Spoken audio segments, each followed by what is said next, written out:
Hello दोस्तों। जैसा कि आप सभी जानते हैं कि स्कूलों में नए एकेडमिक सेशन की शुरुआत हो चुकी है और सारे बच्चे छुट्टी मनाकर वापस अपने स्कूल में आ चुके हैं, एडमिशन ले चुके हैं और क्लासेस भी चालू हो चुकी हैं। दोस्तों, स्कूल जैसे ही शुरू होता है, बच्चों की पढ़ाई जैसे शुरू होती है, तो पढ़ाई के साथ-साथ कुछ ऐसी गतिविधियाँ भी होती हैं जो बच्चों या स्टूडेंट्स के लिए बहुत ही ज़रूरी या इम्पोर्टेंट होता है, उनके पर्सनल ग्रोथ के लिए या फिर उनके करियर पॉइंट ऑफ व्यू से। तो आज हम एक ऐसे ही इवेंट या फिर ऐसे ही एक्टिविटी के बारे में बात करने वाले हैं जो कि आपके लिए जीवन का बहुत बड़ा एक पड़ाव हो सकता है। अलग-अलग इवेंट, जैसे कि अगर हम बात करें तो स्पोर्ट्स के क्षेत्र में इवेंट होते हैं या फिर साइंस के क्षेत्र में इवेंट होते हैं। तो आज हम जिस इवेंट की हम बात करने वाले हैं वो है इंस्पायर अवार्ड के बारे में। इंस्पायर अवार्ड का मतलब innovation in science pursuit for inspired research.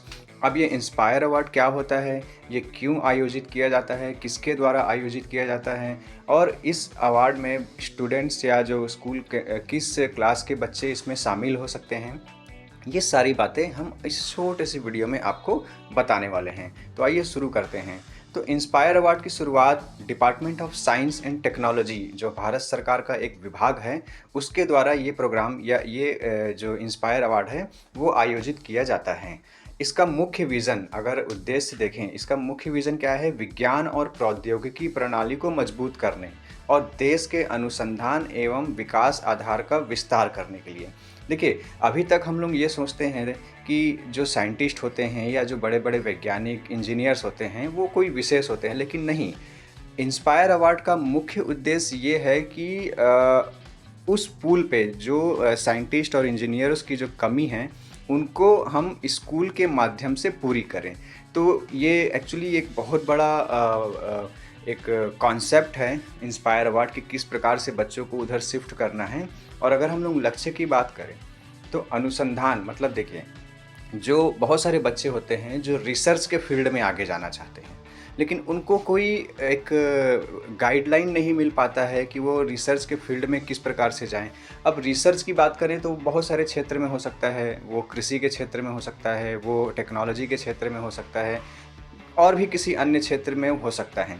तो ऐसे बच्चे जो रिसर्च के क्षेत्र में जाना चाहते हैं, साइंस के क्षेत्र में अपनी पकड़ बनाना चाहते हैं, अपना करियर बनाना चाहते हैं, तो इन बच्चों को वहाँ पहुँचाने का ही ये लक्ष्य इस अवार्ड के माध्यम से किया गया है। ठीक है? एंड अगर हम लोग और बात करें कि जो इसका स्कोप है, स्कोप मतलब कि इसका दायरा कितना है। ठीक है? तो ये अगर दायरे की बात करते हैं तो ये इंस्पायर अवार्ड में बहुत सारे एलिमेंट्स हैं, जैसे कि इसमें आपको स्कॉलरशिप भी मिलता है, फेलोशिप भी मिलता है और एक्सपोज़र के लिए आपको भारत के विभिन्न जो बड़े-बड़े संस्थान हैं, जो इंस्टीट्यूशंस हैं, जो साइंटिफिक इंस्टीट्यूट बोल दो, जैसे कि इसरो या डीआरडीओ या और भी कोई कंपनीज़ है, वहाँ पर आपको इंटर्नशिप के लिए भी इसमें भेजा जाता है। और इसमें जो प्रोजेक्ट का जो कंपटीशन, एक्चुअली कंपटीशन नहीं होता है। देखिए, पहले हमारे स्कूल्स में अलग-अलग जिला स्तर पे, संभाग स्तर पे और राज्य स्तर पे विज्ञान मॉडल प्रदर्शनी होता था। तो ये भी एक प्रकार का विज्ञान मॉडल प्रदर्शनी ही है, लेकिन इंस्पायर अवार्ड जो डिफरेंस है वो ये है कि इसमें जो ट्रेडिशनल एक पैटर्न होता था कि हाँ, पिछले साल जो प्रोजेक्ट बना था उसको ही फिर से रिवाइज करके इस बार फिर से रख दिया जाए, ये नहीं किया जाना है इसमें। इसमें बहुत सारे ऐसे टॉपिक हैं जिसमें इंस्पायर्ड कमिटी ने बोला हुआ है कि इसमें प्रोजेक्ट नहीं बनना चाहिए। तो मेरे नेक्स्ट वीडियो में एक मैं वीडियो सेपरेट बनाऊंगा, उस वीडियो में केवल और केवल यही रहेगा कि किस टॉपिक में आप प्रोजेक्ट सबमिट नहीं कर सकते हैं। उसके लिए आप थोड़ा सा वेट करिए, मैं बहुत जल्दी उसमें एक वीडियो डालूंगा।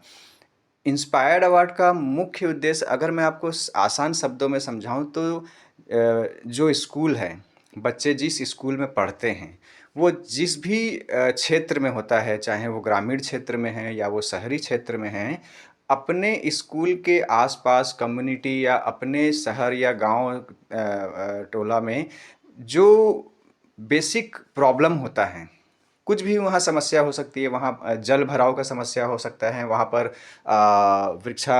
वृक्ष को कटाव का समस्या हो सकता है और भी कुछ ऐसी समस्याएं हैं जो सामुदायिक समस्याएँ हैं, कम्युनिटी प्रॉब्लम होता है, उन सब प्रॉब्लम को ध्यान में रखकर बच्चों के द्वारा खुद के इनोवेशन से, मतलब खुद के इनोवेशन से मतलब ये है कि उनका खुद का विचार होना चाहिए। ज़रूरी नहीं कि बच्चों का ही खुद का विचार हो, वो कहीं से विचार ले भी सकते हैं, लेकिन जो प्रोजेक्ट बनाने का काम है, वो बच्चे के दिमाग से ही निकलना चाहिए। टीचर्स या स्कूल के और भी जो स्टूडेंट्स हैं उसमें हेल्प कर सकते हैं। तो इंस्पायर अवार्ड जैसे शब्द ही यहाँ पर बोला जाता है, इंस्पायर प्रेरित होना। तो बच्चों को अपने आसपास देखने का मौका मिलेगा कि उनके आसपास के क्षेत्र में क्या समस्या या परेशानी है। उन परेशानियों को सॉल्व करने के लिए वो क्या कुछ ऐसा आइडिया कर सकते हैं तकनीक या टेक्नोलॉजी को इस्तेमाल करके। तो ये जो है इस इंस्पायर अवार्ड का मुख्य उद्देश्य है। साथ ही साथ अगर वो ऐसा करते हैं तो उनको प्रोत्साहन के रूप में प्रोजेक्ट को बनाने के लिए कुछ धनराशि सरकार के द्वारा दिया जाता है। अगर उनका आइडिया सेलेक्ट होता है तो कुछ अमाउंट उनको दिया जाता है कि आप ये प्रोजेक्ट का प्रोटोटाइप बनाएं। उसके बाद ये जिला स्तर पे, राज्य स्तर पे, उसके बाद ये नेशनल लेवल पे भी जाते हैं। एंड नेशनल लेवल के बाद अगर वो सेलेक्ट होते हैं तो वो इंटरनेशनल लेवल तक, मतलब एक्सपोजर काफ़ी है यहाँ पर। बच्चे अगर चाहें तो एक्सपोज करके अपने करियर को बहुत आगे बढ़ा सकते हैं। और हमारे पास बहुत सारे ऐसे एग्जाम्पल हैं जहाँ पर बच्चों ने जिला स्तर से लेकर इंटरनेशनल लेवल तक अपनी जर्नी कंप्लीट की है। तो ये कैसा है, क्या है, इंस्पायर्ड बहुत बड़ा टॉपिक है और मैं इसमें बहुत सारे वीडियो बनाने वाला हूँ। छोटे छोटे वीडियो रहेंगे ताकि आप लोगों को देखने में, समझने में ज़्यादा समस्या ना हो। अब अगर हम ऑब्जेक्टिव या फिर इसका क्वालिफ़िकेशन क्या होगा, तो मैं बहुत ही जल्दी इसको बता देना चाहता हूँ कि क्लास 6 से 10th में पढ़ने वाले बच्चों के लिए ही है ये, ठीक है? और कम उम्र में उन लोगों को साइंस के प्रति या फिर रिसर्च के प्रति उन लोगों को इसमें अट्रैक्ट करने के लिए इस प्रोजेक्ट को, इस इंस्पायर अवार्ड को चालू किया गया है। और अंत में जो सबसे बार-बार मैं बात बोल रहा हूँ कि हमारे देश में ज़्यादा से ज़्यादा रिसर्च एंड डेवलपमेंट में बच्चों को जाने के लिए प्रेरित करना, ये इस पूरे इंस्पायर अवार्ड का मुख्य उद्देश्य है। ठीक है। अब मैं प्रोसेस की बात करूं कि इसका प्रोसेस कैसे किया जाएगा, किस प्रकार से एप्लीकेशन सबमिट किया जाएगा। तो जो भी बच्चा, जो भी स्टूडेंट अपना प्रोजेक्ट सबमिट करना चाहता है, तो सबसे पहले होता है कि वो आइडिया जनरेट करना। ठीक है, कि भाई किसी भी स्टूडेंट को क्या प्रोजेक्ट का आइडिया है, वो क्या कर सकता है। तो जो हेडमास्टर या स्कूल के टीचर या प्रिंसिपल है, वो एक काम ये कर सकते हैं कि इंडिविजुअली किसी से पूछ सकते हैं। और अगर मान लो बहुत ज़्यादा बच्चे हैं, मतलब बहुत ज़्यादा क्वांटिटी में निकल रहा है, क्योंकि एक स्कूल से 3 या 4 एंट्री जाना ज़रूरी है इंस्पायर अवार्ड के लिए।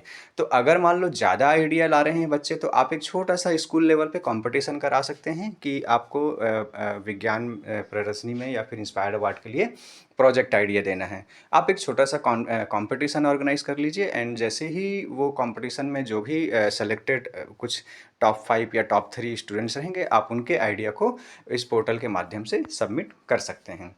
तो वो पोर्टल कौन सा होगा? तो वो पोर्टल है inspireaward-dst.gov.in। इस पोर्टल में आपको जाकर इस जो भी स्टूडेंट हैं उनके आइडिया को रजिस्टर करना होगा। पोर्टल में रजिस्ट्रेशन कैसे करना है, स्कूल को कैसे रजिस्ट्रेशन करना है, हेडमास्टर या प्रिंसिपल अपने आप को कैसे रजिस्ट्रेशन करेंगे, ई मियाज जो पोर्टल होता है उसमें कैसे करेंगे, इसके लिए भी एक सेपरेट वीडियो मैंने तैयार किया हुआ है। बहुत जल्दी ही मैं उसको अपलोड करने वाला हूं, तो आप उसके माध्यम से सारी बातें सीख जाएंगे। और अगर आपको लगता है कि मुझसे कुछ और भी आपको जानकारी चाहिए, तो वो भी मैं आपको दे सकता हूँ।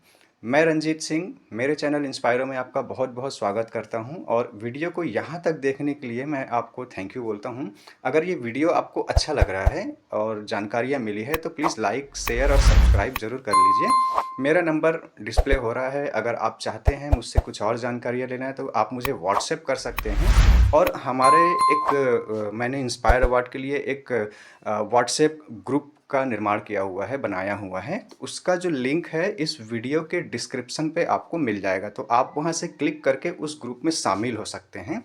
क्योंकि प्रोजेक्ट को डेवलप करना, आइडिया डेवलप करना, तो अगर आपको मेरी ज़रूरत महसूस होती है कि मुझसे कुछ आपको जानकारी लेना है, तो मैं हमेशा आप सभी के लिए अवेलेबल हूँ और मुझे भी बहुत खुशी होगी आपके स्कूल के बच्चों को फैसिलिटेट करके। वीडियो देखने के लिए धन्यवाद। Thank you very much.